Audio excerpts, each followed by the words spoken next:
আসসালামু আলাইকুম। এ পর্বে আলোচনা করব মাইক্রোসফট এক্সেলের একটি ফর্মুলা, সেটি হচ্ছে কাউন্ট ব্ল্যাঙ্ক। কয়েকটি উদাহরণের মাধ্যমে কাউন্ট ব্ল্যাঙ্কের ব্যবহার দেখাবো। তো এখানে একটি আমার কিছু ভ্যালু রয়েছে। আমি চাচ্ছি এই ভ্যালুগুলোর ভিতর থেকে বা এই যে একটি টেবিল রয়েছে, টেবিলের ভিতরে যেগুলো ফাঁকা সেল সেগুলো কাউন্ট করব, অর্থাৎ ফাঁকা সেলগুলোকে কাউন্ট করবে। তো কাউন্ট করতে চাইলে আপনি একটি ফাংশন রয়েছে কাউন্ট ব্ল্যাঙ্ক, কিবোর্ড ট্যাব কি প্রেস করবেন। এই কাউন্ট ব্ল্যাঙ্ক ফাংশনের আর্গুমেন্টে রয়েছে রেঞ্জ। আপনাকে রেঞ্জ দিতে হবে যে আপনি কোন জায়গা থেকে কোন এরিয়া থেকে ব্ল্যাঙ্ক সেল কাউন্ট করতে চাচ্ছেন। আমি চাচ্ছি এই এরিয়ার ভিতরে ব্ল্যাঙ্ক সেল কাউন্ট করবেন। তো আপনি প্রথম সেলটিতে ক্লিক করে বাম বাটনে চেপে থেকে এভাবে সিলেক্ট করবেন। এরপরে কিবোর্ড থেকে এন্টার কি প্রেস করবেন। দেখুন আপনি তিন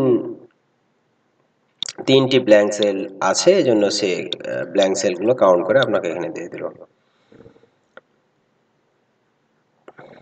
এরপরে আপনি আরেকটি দেখাতে পারি যে আপনি এই যে রো ফাঁকা কলাম রয়েছে, এই ফাঁকা সেলগুলো কয়টি আছে এটি কাউন্ট করতে যাচ্ছি। এটা যেহেতু ভার্টিক্যালি দেখলাম এবং হরিজন্টালিও কাউন্ট করা যায় কাউন্ট ব্ল্যাঙ্কের মাধ্যমে।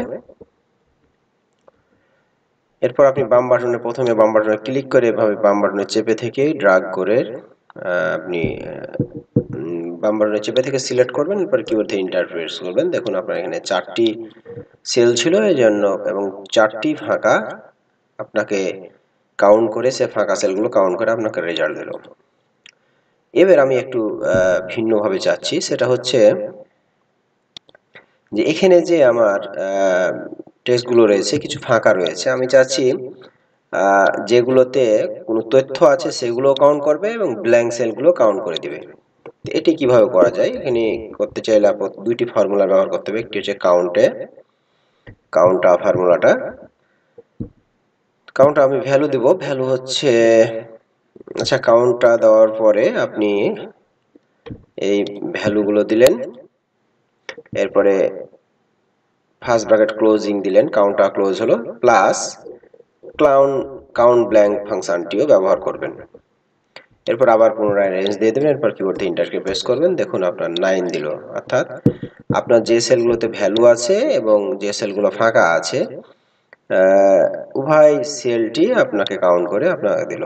তো অন্য একটি উদাহরণের মাধ্যমে দেখাই। এখানে আমাদের এখানে একটি ডেটাবেস রয়েছে এবং এখানে ডিসাম ব্যবহার করে আমাকে টোটালটা এখানে চলে আসছে।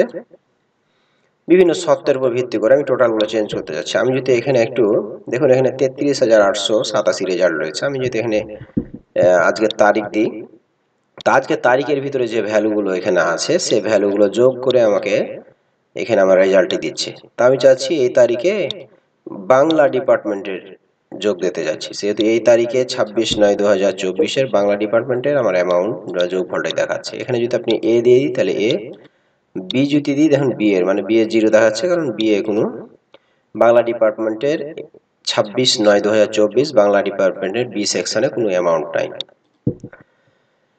তো আপনি একটু খেয়াল করুন, যখন আপনি আবার পুনরায় এই শর্তগুলো ক্লিন করে দিচ্ছেন তবুও কিন্তু রেজাল্ট দেখাচ্ছে। এটা হচ্ছে সকল ডিপার্টমেন্টের আপনার যোগফলটা। যখন আপনি ক্রাইটেরিয়া দিয়ে দিচ্ছেন বা শর্ত দিচ্ছেন তখন শর্ত অনুযায়ী আপনাকে এখানে যোগ করে দিচ্ছে। তো আমি চাচ্ছি যখন এই তিনটি ব্ল্যাঙ্ক থাকবে তাহলে এটা অবশ্যই এখানে ব্ল্যাঙ্ক থাকবে, মানে এটা কোনো ফিল আপ থাকবে না। যখন কোনো এখানে শর্ত দিবেন তখন ওই শর্তের যোগফল অ্যামাউন্টগুলো সেগুলো যোগ করে আমাকে এখানে দিবে। তো এটি করতে চাইলে আপনি এই ফর্মুলা ডাবল ক্লিক করবেন। এই ডিসামের পূর্বে আমি একটি ইফ ফাংশন ব্যবহার করবেন এবং বলবেন যে আমি চাচ্ছি যে এই ঘরগুলো যখন ব্ল্যাঙ্ক থাকবে তখন আমার এই টোটালের ঘরটা বা অ্যামাউন্টের ঘরটা ব্ল্যাঙ্ক থাকবে। তাহলে ইফ ব্ল্যাঙ্ক সেল কাউন্ট করতে চাইলে ইফের পরে লজিক্যাল টেক্সট হিসাবে কাউন্ট ব্ল্যাঙ্ক ফাংশনটি ব্যবহার করবেন। কাউন্ট ব্ল্যাঙ্ক ফাংশনটি টাইপ করবেন পুরোটাই, অথবা আপনি সিলেক্ট করে কিবোর্ড থেকে ট্যাব কি প্রেস করলে চলে আসবে। এরপর আপনি এই তিনটিকে সিলেক্ট করবেন, কাউন্ট ব্ল্যাঙ্ক ফাংশনটি ক্লোজ বন্ধনীতে ক্লোজ করবেন, এরপরে কমা দিবেন, কমা দেওয়ার পর ডাবল ইনভার্টেড কমা দিবেন 2 বার। ডাবল ইনভার্টেড কমা 2 বার দেওয়ার অর্থ হচ্ছে এটি ব্ল্যাঙ্ক থাকবে। এরপরে কিবোর্ড দিয়ে এন্টার কি প্রেস করবেন, দেখুন আপনার ব্ল্যাঙ্ক আছে। যখন আপনি একটি তারিখ দিলাম, তাহলে ওই তারিখের ভিতরে যে অ্যামাউন্টগুলো সেগুলো যোগফলটি দেখাচ্ছে। আমি একটু আমি কারেকশন করতে হবে, কারণ কাউন্ট ব্ল্যাঙ্ক দিয়ে গণনা করে এখানে কাউন্ট ব্ল্যাঙ্ক ফাংশনের পরে সমান যখন 3 হবে তখন ব্ল্যাঙ্ক থাকবে। বের হয়ে গেছে। আপনি এখন ডিলিট করুন, দেখুন ব্ল্যাঙ্ক থাকবে। যখন কোনো অ্যামাউন্ট বা তারিখ দিবেন তাহলে কিন্তু আপনার তারিখ চলে আসবে। এখানে যদি আমি ডিপার্টমেন্ট চেঞ্জ করি, ডিপার্টমেন্টের এই তারিখের এই ডিপার্টমেন্টের যোগফলটি চলে আসবে। আর অবশ্যই আপনি যদি যখন ব্ল্যাঙ্ক রাখবেন তখন কিন্তু ব্ল্যাঙ্ক থাকবে। তো এই ফর্মুলাটি আমি একটু ফর্মুলা বার থেকে আমি একটু দেখাই, একটু আপনি বোঝার চেষ্টা করুন, যেহেতু ওখানে একটু জুম প্লাস করার কারণে আমরা এই সিস্টেমটি হয়ে গেছে।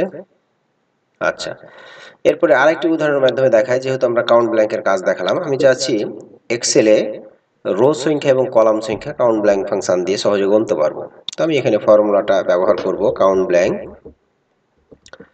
রেঞ্জ চাচ্ছে। রেঞ্জ হচ্ছে আপনি যদি রো গুনতে চান তাহলে একটু খেয়াল করুন, আপনার এই যে কলামের বারে ক্লিক করবেন রো কাউন্ট করতে চাইলে। তাহলে আমি এই কলামে ক্লিক করলাম, এরপর কিবোর্ডে এন্টার কি প্রেস করলাম, দেখুন আপনাকে দিল 10,48,576টি রো আছে এক্সেলে। এরপর আমি কলাম সংখ্যা গুনবো, কাউন্ট ব্ল্যাঙ্ক দিয়ে গুনতে পারবেন। রেঞ্জ বলতে এবার হচ্ছে, যেহেতু আপনি কলাম কাউন্ট করবেন তাহলে এই রো এর যে কোনো একটি রো এর উপর এই নাম্বারিং এর উপর ক্লিক করবেন। কিন্তু অবশ্যই মনে রাখতে হবে যেন সঠিক সংখ্যা আনতে চাইলে যেন আপনি যে রেঞ্জটি দিয়েছেন সেই রেঞ্জের ভিতরে কোনো লেখা সেল না থাকে। তো আপনি এই যেহেতু ব্ল্যাঙ্ক সেল আছে, আপনি এখানে ক্লিক করবেন এই রো বারের উপর, এরপর কিবোর্ড এন্টার প্রেস করবেন। দেখুন আপনার এখানে কলাম সংখ্যা দিয়ে দিল 16,384টা। এই তিনটি উদাহরণের মাধ্যমে আমি দেখালাম কাউন্ট ব্ল্যাঙ্কের কাজ। আজকে এ পর্যন্ত।